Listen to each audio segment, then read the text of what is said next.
Buying a home is emotional. Selling one, that sure is too. Welcome to Houses Headspace, hosted by Brenda and Jen, a mother-daughter duo bringing you the real story behind real estate. Brenda's the realtor, Jen's the psychologist, and together we break down the mindset, the market, and all the stuff involved in life's biggest decision and moves. Because real estate is never just business. It's personal. Hey, Dr. Jen, welcome back. Hey, Agent Brenda. How was your day? It was good. Good job. Thanks. Today, we're going to talk about 10 things that you need to know before embarking on a real estate adventure. I am psyched. I'm ready to embark. Now, shout out to our very first fan. She was the first person who we actually told about our podcast endeavor here, Miss Liv. Yes. She actually planted the seed for this topic. She did. Now, my old softball friend, my right fielder. There you go. Love you, Liv. Now, I wanted to do a unique twist on this because anybody can Google what are 10 things I need to know before I buy a house, or what are 10 things I need to know before I sell a house. AI will tell you. Well, it will. But what they don't tell you is what you really need to know beforehand and how it's really going to feel when you go through the process. So I wanted to do some of those like unique things. Okay. Ready? I'm ready. Okay. And I'm mixing some buyer and seller perspectives in here. Okay. So, okay. And in no particular order. Okay. Okay. This one's the easiest. Okay. Buyers. Your parents will be baffled at what your money buys and doesn't buy. I've heard many stories from you around the dinner table about, things like this. It is interesting because when obviously life is more expensive now, and what is now a starter home was when Dad and I were looking for a house was like, that was like our stretch goal. Mm-hmm. So it is a very interesting perspective for parents now who bought maybe 20, 30 years ago to see how far that money doesn't go now. It's kind of depressing for people of my generation, honestly. Well, understandably so. Yeah, you'll be okay. Okay. Well, and you know what, though? It happens with every single generation. So your grandparents were baffled at the cost of our first house and definitely the cost of our second house. And I don't mean it's not a wicked fancy house, but I'm just saying, like, as time moves on, it becomes more like, what? Yeah. Ooh. So anyway, but it happens to every generation. Rest assured, your generation is not the only one that's gone through this. Fine. And you'll be just fine. Okay. You will. You will. Okay. For buyers and sellers, you more than likely will not meet your attorney until closing day. That's kind of creepy. Creepy? I don't know. I don't mean creepy in like a scary movie type of way. But it's like you're putting all of this power into this person's hands. Besides the realtor, however the heck you say it. So my job as your real estate agent is that you don't have to talk to your attorney throughout the entire process because everything's being attended to.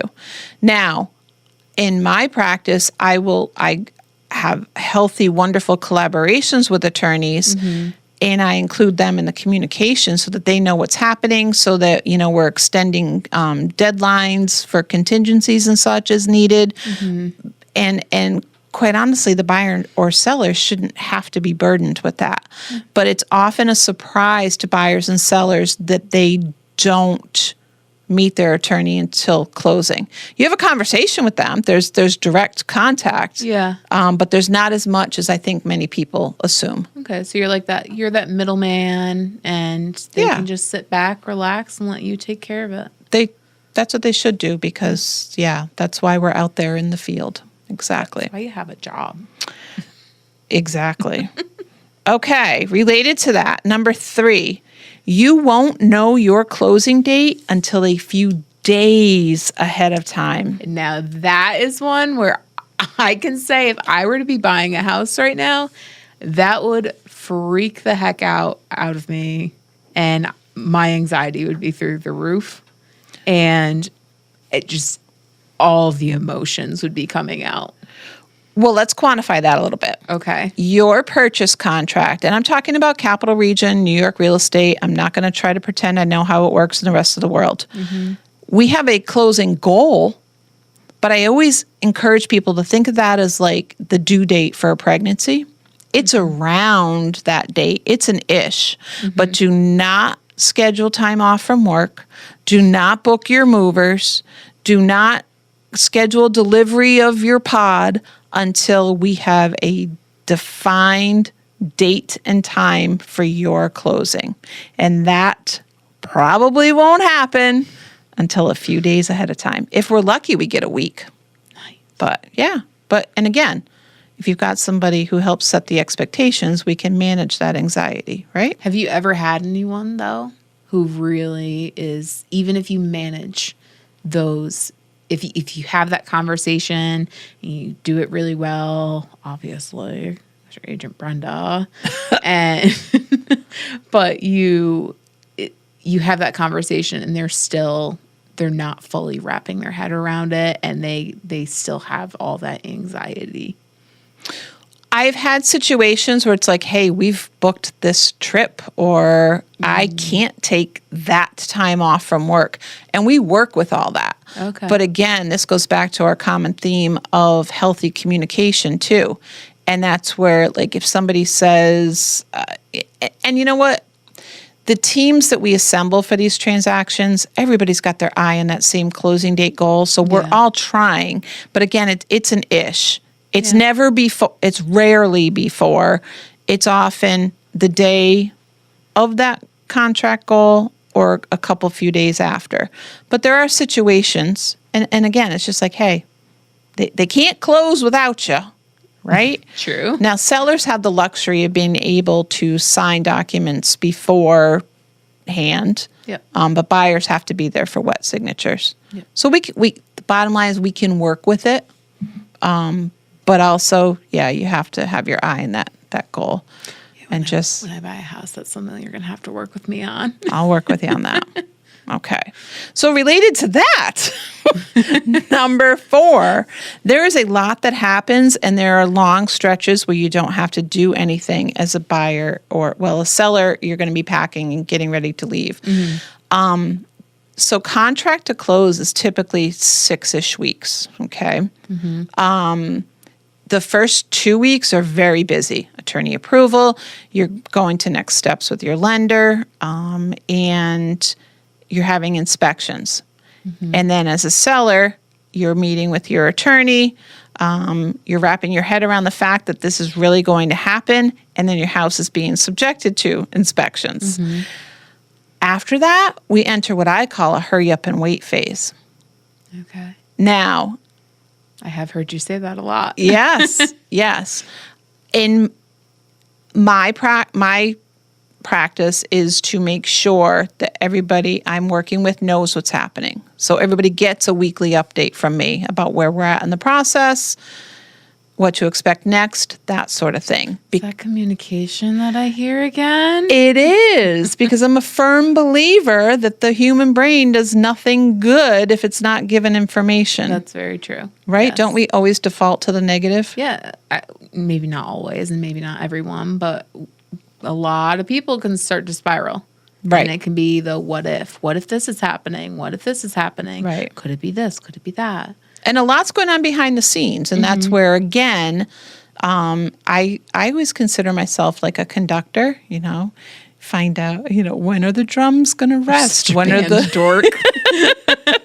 what are the trumpets going to play? And you want to make sure that all those pieces of a very, very intricate process are being tended to. And that's the other thing too. Shout out to like the people that I work with on a regular basis. Get it done, and it's efficient. And those trumpets and those drums. Those trumpets and drums are doing their job. Yep. Okay, number 5. Buyers, this one's for you. You do not get a discount for calling the listing agent.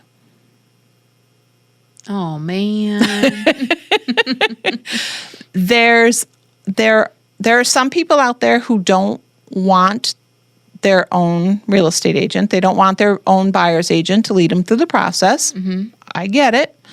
There are some buyers who have an agent and they'll still call the listing agent, which is always a interesting choice to me.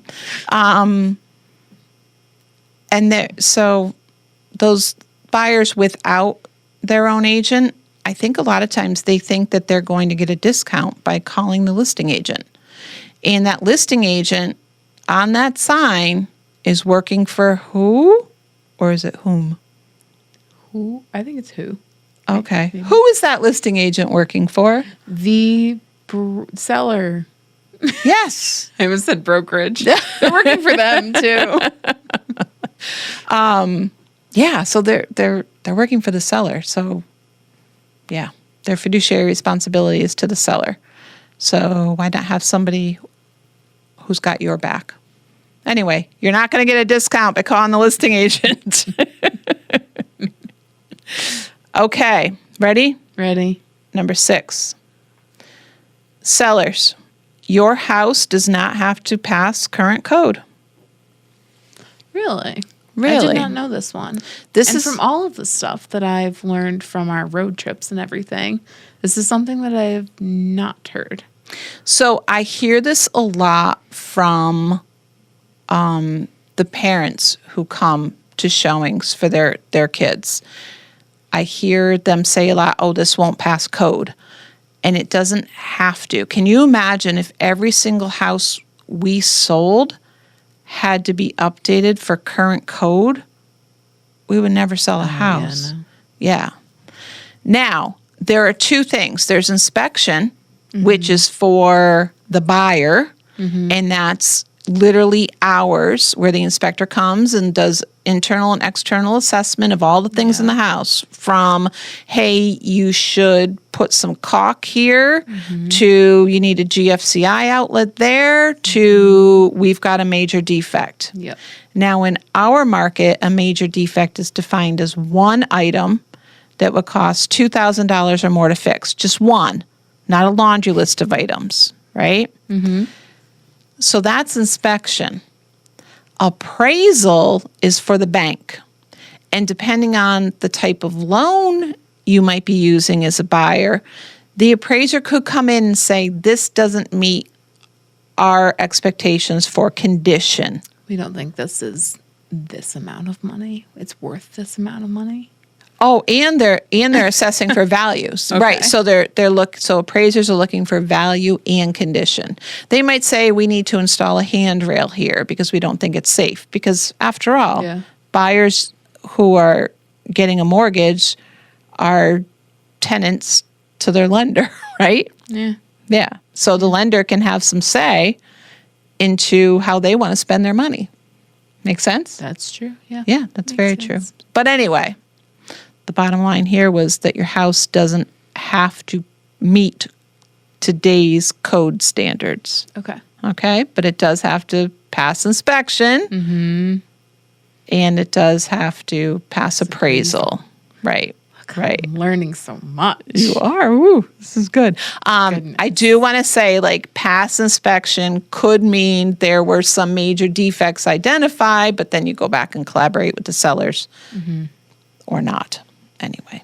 Okay. We got our majors. We got our minors. Blah, right. Blah, blah. We won't get into the weeds with that one. Okay. What are we up to? 7? I think. I don't 6? know. You're the one we doing lost track. the list. You'll drive yourself to showings. You've really had to go through this? I've had, I think this was an old school thing. Okay. People think and I think you hear that a lot on maybe like TV. You're going to jump in the car with your real estate agent. Now, we've done that with like people from out of town, but I can really count on one hand the people I've done that with. And I have to know you because let's be real, there's a safety factor here. Yeah, absolutely. There's also a lot going on in a typical day. So I use that time between showings when we're driving to the next one. Like I'm taking calls, I'm making calls. Oh, I know. Yeah. Oh, I know. we're getting it done. Just today, I was in the car with you in between showings and picking up sign riders and everything else in between. And Yeah. you had like 4 phone calls. So, Yeah, we dealt with a lot. yeah, you weren't just driving to a showing. Nope. But I would see, that's so strange to me that people would want, and I'm sorry to the people who would maybe want to ride with their real estate agent, but I would want that time to really process Right. what information I just took in or what information I'm going to get ready to take in. Right. I would really need the brain time for that. I think if there's more than one, right, if you're an individual looking for a house, I think you can definitely appreciate that quiet time to digest things from a showing. Mm-hmm. If you are a couple looking for a house, I think that to have that time to have just a raw exchange of, yeah, what'd you Like, think? what just happened? Yeah. Yeah. Like that real estate agent's crazy. No. Maybe. No, but I agree. I think it's important for them to have their own space where they can communicate or just digest and process and all the things. Going back to inspections for a second, here's one thing you need to know going into it. I am more surprised when a house doesn't have a major defect than when it does. So if you go into this process knowing that, you know what, we're probably going to have challenges, but we've assembled a team that is going to help us navigate them, that's like a beautiful thing. Mm-hmm. Yep. So failing inspections not like failing a test. It's not. There's always a way to. Well, you kind of failed the test, but you went to the teacher and you got bonus points. Oh, there you go. There you go. Perfect. So just be mentally ready. Yeah. Buyers and sellers. Like it's really hard for a seller to be subjected to literally 62 pages of every little thing that's wrong with their house. Ew. It can be overwhelming. Yeah. You know, and anybody who's been around me on inspection day, that's why I start that event with just a little, okay, let's talk about this. Mm-hmm. You're going to get this report. It's going to read like a nightmare. Mm-hmm. You're going to wonder why you're buying this house, but that's why you're here, to see it, feel it, hear it, touch it in the manner of how it's intended. And that inspection report ends up being a great reference going forward. Like, hey, we've got some money and or time. Let's pull out that inspection report and start chipping through the to-do list so we can make our house better. Okay. Yeah. All right. Okay. Yeah, but there's nothing we can't handle. If we fail. It's okay to a degree. It's okay to a degree. There's always cancellations. Okay. Another thing you need to know. Yeah. Be ready to pull those easy on, easy off shoes out of your closet and always wear socks. So this is for buyers. Yep. Most people want you to take their shoes off in their house. You know, that's a reasonable request. Yeah. Have socks and easy on, easy off shoes. It's so weird. It's so weird for this to be like part of your list. Really? It's one of those things that people just don't think of. Now, yes, there will be an agent listening to this who says, why doesn't she bring booties? Sometimes booties are there for... Those are slippery. They are slippery. And sometimes they're there for us, sometimes they're not. But as a buyer, just be ready for it with comfy, easily on and off shoes, and always wear socks. Okay. There you go. Okay. Sellers, little things matter. Fix them. Right? Again, I think we've heard this in past episodes that it helps to maximize your equity. Yeah. So all the little things, you can't just say, the buyer will it. deal with it, or a buyer's going to ignore it. Exactly. They won't. They're going to assume it's worse than what it really is. Just fix it. Yeah. Yeah. Okay. I think that was 10, but I have a bonus. Okay. Here's their bonus point. Bonus point. Here's the number one thing you need to know going into a real estate adventure. Okay. Your agent, if you have selected the right one, actually does care. Do they? They do. Your wins are their wins. Your losses are their losses. And like after all of this, they miss you. And by they, I mean me. She does. I will say she does put a lot of she's very empathic Sure. towards her. Empathetic? Empathetic. Empathic. Yeah. Is it the You're same? an empath too. We're using a lot of the same word. Okay. Sheesh. Synonym day.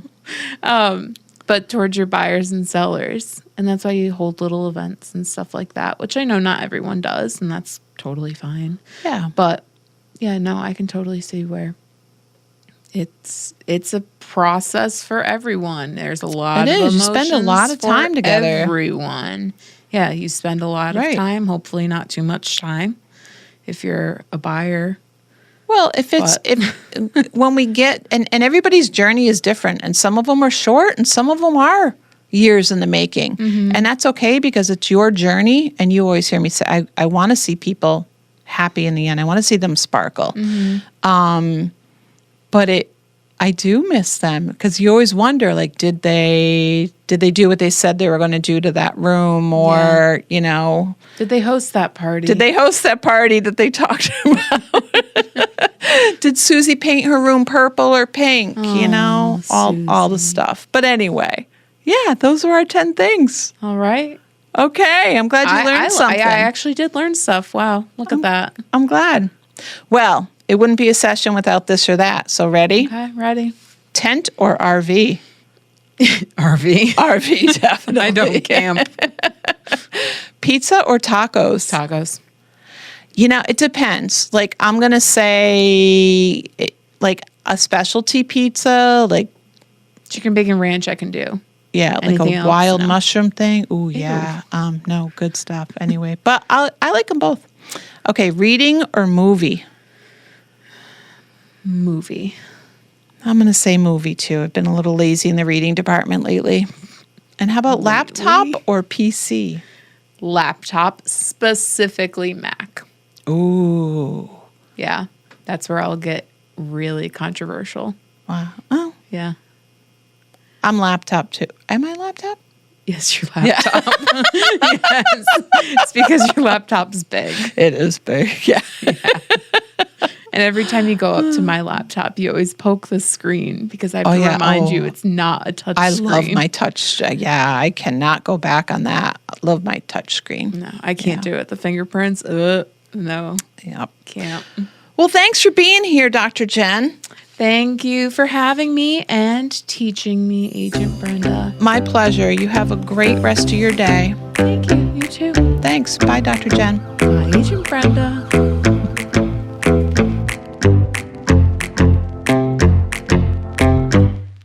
Quick disclaimer before you go. This podcast is for entertainment and general information only.